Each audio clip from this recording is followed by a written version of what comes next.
The Book of Light teaches rise and fall of civilizations. Because as the great Tathagata Buddha says, what arises must pass away. So let's not get too attached to that which arises and changes its form, especially concerning the physical body. Because if you attach to that, you will suffer. Matter per se is eternal, just changing in structure and form. That's a great difference. So don't identify too much with your physical body that arises and passes away, because then you will suffer. In meditation you can detach from all of that, even from thoughts, and you still remain. Now we have a research in history. Historians, they trace back events by documents and so forth, and try to discover what happens then and there.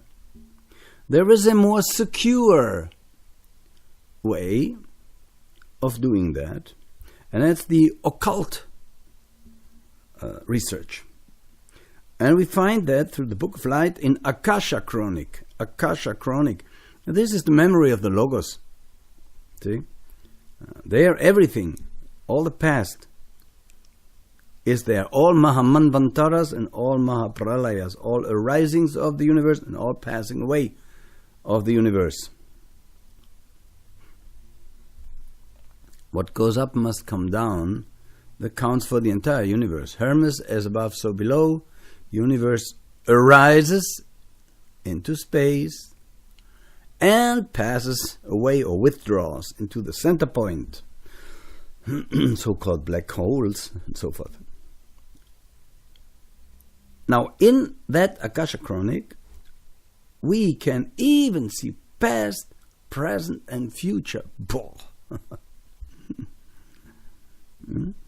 Because there is a plane for the divine awareness, consciousness. Past, present, and future are as an eternal now. See? Now the past of the zillions of years can be aware there in that Akasha Chronic. And it is an eternal now for divine awareness, but only when they manifest, when this eternal now manifests in time and space, then we have the illusion of past, present, and future. Excuse me, dear friends, you see, when I cough, I am not the body. I don't want to cough. The body wants. Now, as soon as we know that, we can become enlightened in a second. I tell you that. Now, the entire evolution, teaches the Book of Light, happens under the law, or by a law, of reincarnation. And that rules everything. It's a perfect justice. Perfect justice. And it permits us to have many lives until we, by conquering the person. Do you know where person comes from? It derives from persona, Latin, means mask. Your body is a mask. That's not you. That's not you. And we come back again and again and again and again and again until we master that personal self. We call it the lower self in... You see, I will come back again and again until I master my coughing. And my body won't cough anymore.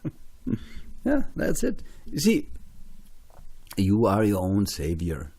And you are your own judge. We have a rule, or rather a goal. What is the goal? A non-coughing person. A God-man. That's the goal. a God-man. Do you know what that is? That is a being that has attained nirvana and yet renounces nirvana, takes on physical forms without any limits. So, such a monad, such a liberated God spark can take on any form. Mostly it is with us in a human form, male form. Like the Mahachohan, who dictated the Book of Light to me. Why? I don't know, but I hope I do my best.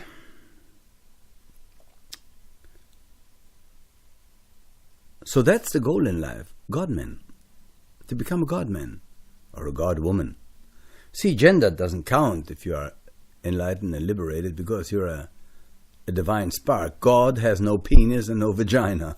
Dear clerical fanatics who declare God to be a he. God is an energy dwelling in the center point, never leaving it, but manifesting periodically by reflection.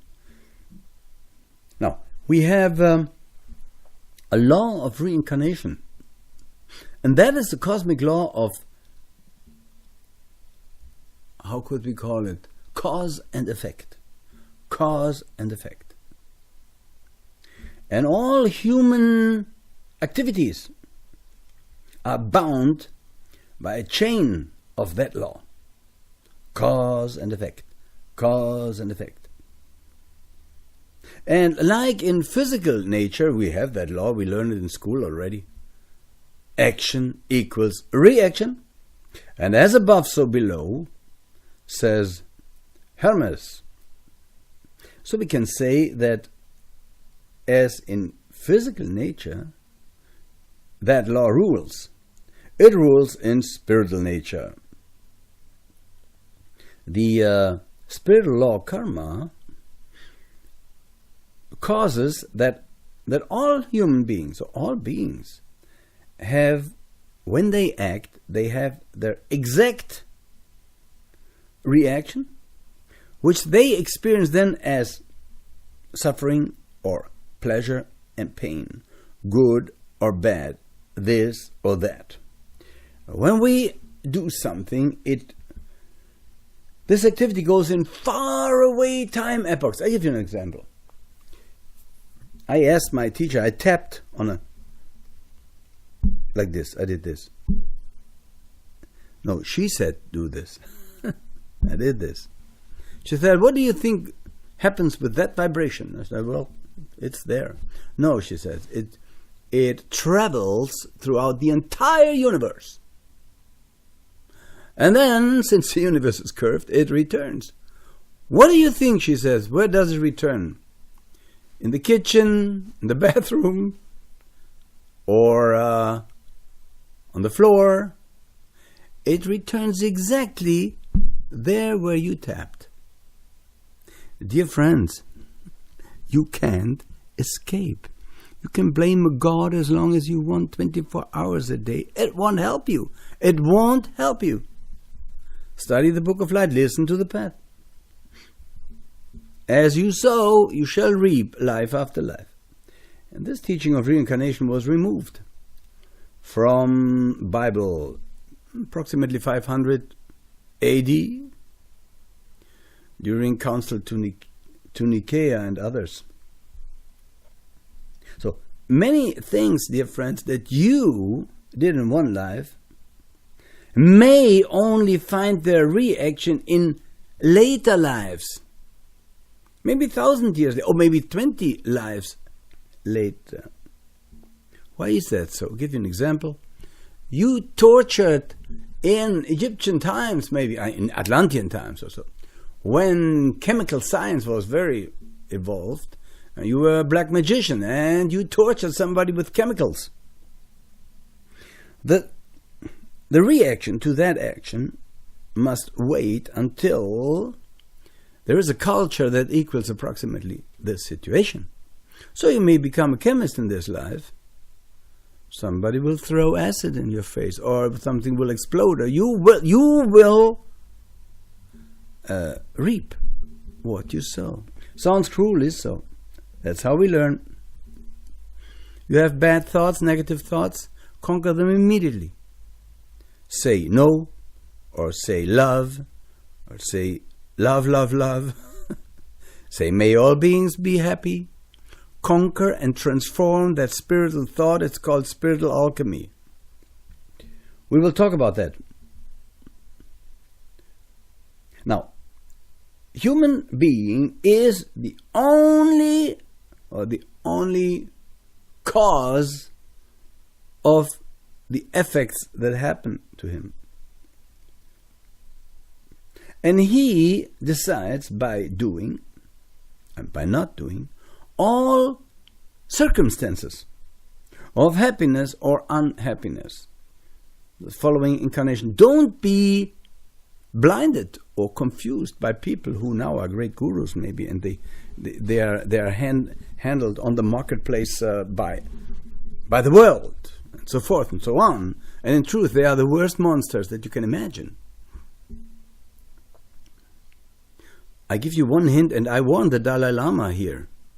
This man is at the edge of being destroyed in Avicii for the evil deeds he did, and it would do him good if he turns around, if he confesses everything that he did and caused, if he abandons his black magic activities, and if he comes to the Book of Light.